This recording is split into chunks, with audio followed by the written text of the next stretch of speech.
Hello বন্ধুরা, আপনারা সবাই কেমন আছেন? আশা করি ভালো আছেন। আমি আজকের নতুন রেসিপি নিয়ে চলে এসেছি, মাটনের লাল লাল ঝোল। এটা আমি কিভাবে রান্না করব এটাই আজকে আপনাদের সাথে শেয়ার করব। এখানে পেঁয়াজ, আলু, আদা, রসুন, কাঁচা লঙ্কা কেটে রেখে দিয়েছি একটা থালার মধ্যে। আর এইদিকে আমি তেল গরমও বসিয়ে দিয়েছি, কারণ সব কিছু আমি গুছিয়ে নিয়ে একবারে রান্নাটা আপনাদের সাথে শেয়ার করছি। এদিকে তেল গরম আমার হয়ে গেছে। এবারে এক এক করে আমি আলুগুলো তেলের মধ্যে ছেড়ে দেবো। আলুগুলোকে একটু লাল লাল করে ভালো করে ভাজা ভাজা করব। আর ওপর থেকে একটু নুন ছিটিয়ে দিয়েছিলাম, ওটা হয়তো স্কিপ হয়ে গেছে। এবারে আলুগুলো ভালো করে একটু সাজিয়ে দেব ভাজা হওয়ার জন্য। এই যে ভালো করে বেশ উল্টে দিয়েছিলাম, একটু ভাজা হবে। আর এই দিকে আমি মাটন হালকা উষ্ণ গরম জল করে ভালো করে মাটনটা ধুয়ে রেখে দিয়েছি। এদিকে আমার কথা বলতে বলতে আলুগুলো ভাজা হয়ে গেছে। এইবারে আমি আলুগুলো একটা বাটির মধ্যে তুলে নেব। আমি তো মাটন এইভাবেই রান্না করি বন্ধুরা। আপনারা কীভাবে রান্না করেন অবশ্যই কিন্তু কমেন্টে জানাতে ভুলবেন না। অনেকে অনেক রকমভাবে রান্না করে, আমি এইভাবেই রান্না করি। এইখানে আমি ফোড়ন দিয়ে দিয়েছিলাম এলাচ, দারচিনি, লবঙ্গ আর একটা তেজপাতা। ওটা একটু নাড়াচাড়া করার পরে আমি কেটে রাখা পেঁয়াজগুলো তেলের মধ্যে দিয়ে দিয়েছি। আর খুন্তি দিয়ে আমি ভালো করে পেঁয়াজগুলোকে একটু ছাড়িয়ে দিচ্ছিলাম। আমার হাতে ক্যামেরাটা ধরে ভিডিও করছিলাম, খুবই অসুবিধা হচ্ছিল। ওই জন্য ক্যামেরাটা এক জায়গায় আমি সেট করে দিলাম। পেঁয়াজগুলো আমার প্রায় ভাজা হয়ে গেছে। আর মাঝখানটা করে আমি কেটে রাখা টমেটোটা আমি দিয়ে দিয়েছি। টমেটোটাও পেঁয়াজের সাথে ভালো নরম হয়ে যাবে, ওই জন্য দিয়ে দিলাম। আর এক এক করে এবারে আমি মশলাগুলো দিয়ে দেবো। যেহেতু আমার পেঁয়াজ ভাজা অর্ধেক হয়েই গেছে, ওই জন্য আমি এবারে মশলাটা দিয়ে দেবো। এখানে আমি পেস্ট করে নিয়েছিলাম আদা, রসুন আর কাঁচা লঙ্কা। আমি পেস্ট করে আমি দিয়ে দিচ্ছি।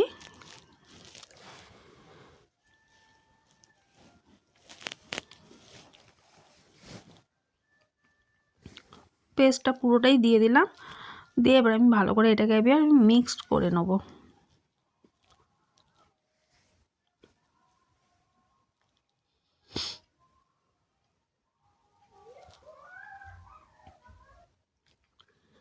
ভালো করে মিক্স করে নিচ্ছি। আর এদিকে মিক্সির বাটিটা একটু ধুয়ে আমি সামান্য একটু এর মধ্যে জল দিয়ে দেবো। মিক্সির বাটি ধোয়া জলটাই দেবো আমি। এদিকে আমি এক এক করে মশলাগুলো দিয়ে দিলাম। এখানে হলুদ গুঁড়ো আর লঙ্কা গুঁড়ো আর জিরে আর ধনে গুঁড়ো মেশানো রয়েছে, ওটা আমি দিয়ে দিলাম।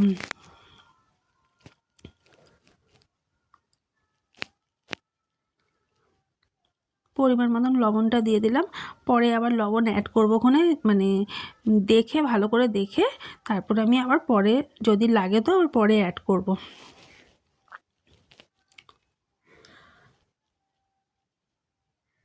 মিক্সি বাটি ধোয়া জলটা দিয়ে দিচ্ছি। এবার মশলাটা ভালো করে এখানে কষাতে হবে। যত ভালো মশলাটা কষানো হবে তত কিন্তু টেস্টি হয় কিন্তু খেতে। যে কোনো রান্নাতেই মশলা যত ভালো কষানো হবে রান্নার কিন্তু টেস্ট হয় তত ভালোই।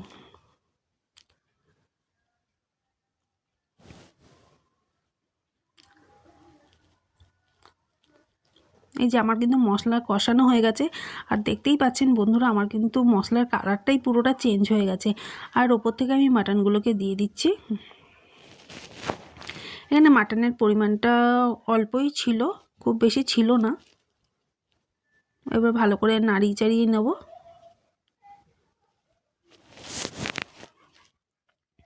এবার এটাকে আমি ভালো করে কষাতে হবে।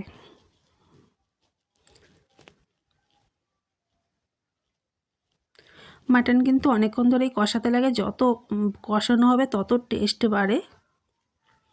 এটা বন্ধুরা, এটা সবাই জানে যে যত কষানো হবে তত টেস্ট কিন্তু বাড়ে। এখন মনে হচ্ছে তেল একদমই নেই এরকম মনে হচ্ছে, কিন্তু যখন রান্না হয়ে যাবে তখন অনেকটাই কিন্তু তেল বেরিয়েছে। ওপর থেকে আমি অল্প পরিমাণে চিনি দিয়ে দিলাম, যেহেতু এটা আমি কষাচ্ছি ওই জন্য একটু চিনি দিয়ে দিলাম।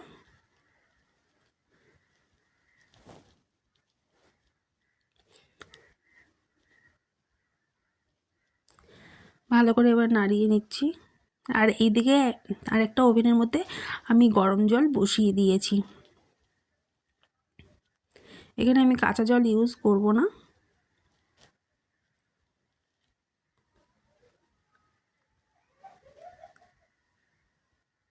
কালার কিন্তু আমার পুরোটাই চেঞ্জ হয়ে গেছে, মানে কষানোটা আমার কিন্তু পুরো কমপ্লিট, পুরো চেঞ্জ হয়ে গেছে, কষানোটা পুরো চেঞ্জ।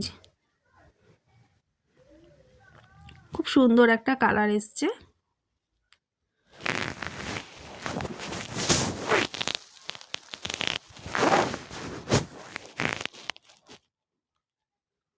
বন্ধুরা কেউ কিন্তু আমার ভিডিওটা স্কিপ করে দেখবে না, পুরো ভিডিও ওয়াচ করবে। আর যারা নতুন আমার ভিডিওটা দেখছো তারা প্লিজ আমার চ্যানেলটিকে সাবস্ক্রাইব করে বেল আইকনটি অন করে আমার পাশে থাকবেন।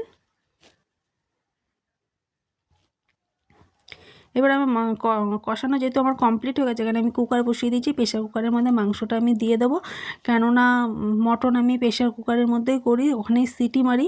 কড়াইতে অনেকক্ষণ দেরি হয়, ওই জন্য আমি কড়াইতে করি না, জাস্ট কষিয়ে আমি প্রেশার কুকারের মধ্যে দিয়ে দিই।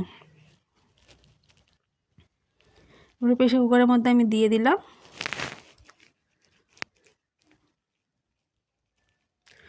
পরিমাণ মতন আমি জল দেব। এদিকে আগেই বললাম যে আমার এদিকে গরম জল বসানো রয়েছে, ওটা দেখানো হয়নি। এই জল আমি দিয়ে দিচ্ছি অল্প অল্প করে, যদি বেশি হয়ে যায় যেন ভয়ে অল্প অল্প করে জল দিচ্ছিলাম। আর ঘড়িটা তো বাটিটার মধ্যে ভালো করে ডুবছিল না, একটু একটু করে জল উঠছিল বলে ওই জন্য একটু একটু করেই জল আমি দিচ্ছিলাম। ভালো করে নাড়িয়ে নিলাম। এবার আমি আলুগুলো দিয়ে দেবো।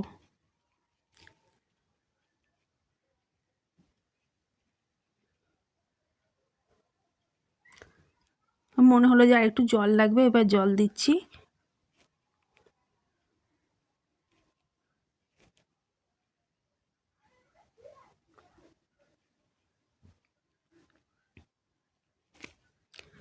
ভালো করে একটু নাড়িয়ে নিচ্ছি।